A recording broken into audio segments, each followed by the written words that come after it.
My name is Gord Visser. I run Norbest Farms. We're a potato farm. We farm a lot of land in the city. I'm the third generation potato farmer here, and the land has been remarkable for us with regards to producing crops. We produce in the city about 60 acres of potatoes every year. We rotate our land with ryegrass and cereal crops.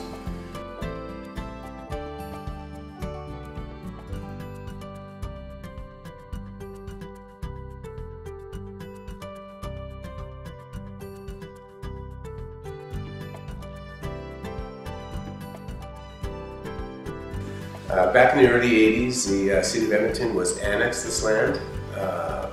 They didn't ask for it, but the City of Edmonton was growing back in the 80s, and they needed more land to build the city, to build housing, just to build the city. The thing that happened is that the province decided to give Edmonton some of this wonderful agricultural land, and the city didn't even ask for it. They kind of wanted the land with a better tax base. So since that date, we knew that it was under the city's jurisdiction, that in time we would have to argue a case that this land should remain in agriculture. We believe in the northeast here, myself along with some of the other farmers, that this land should remain in agriculture because of its special qualities. It's sandy loam soil, it's frost-free days, and also we have irrigation for the dry spells that we can have. Another thing the land does is it really can take all types of weather because it's such a sandy loam soil. In the last week we had 3.5 inches of rain, and we never lost an acre to drowned out because it absorbs the moisture well.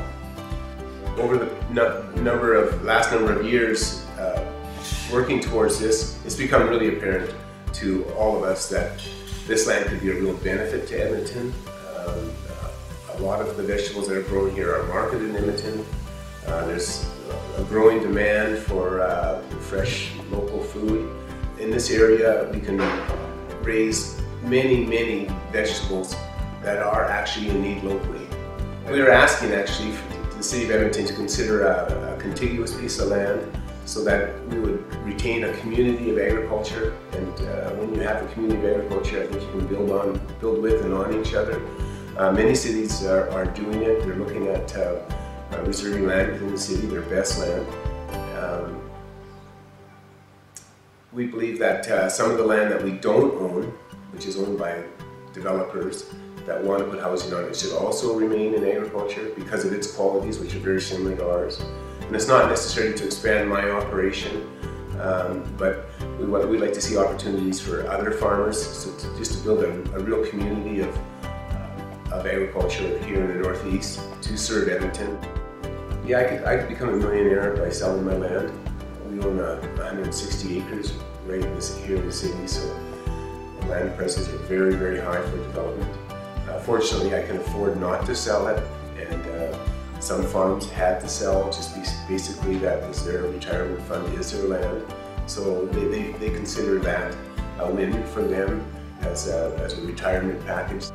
The land went up in speculative value because it's been the tradition of cities in Alberta to just expand out without taking into consideration the quality of the agricultural land and putting that in the equation. And I believe that's something that we need to do, is start studying not just the topsoil of the land, but the growing area, the qualities of frost-free days, the opportunity for irrigation.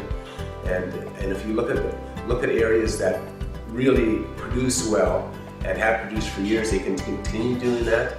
And you know, that's our hope and a dream as a community, that we can pass this land on to for more generations.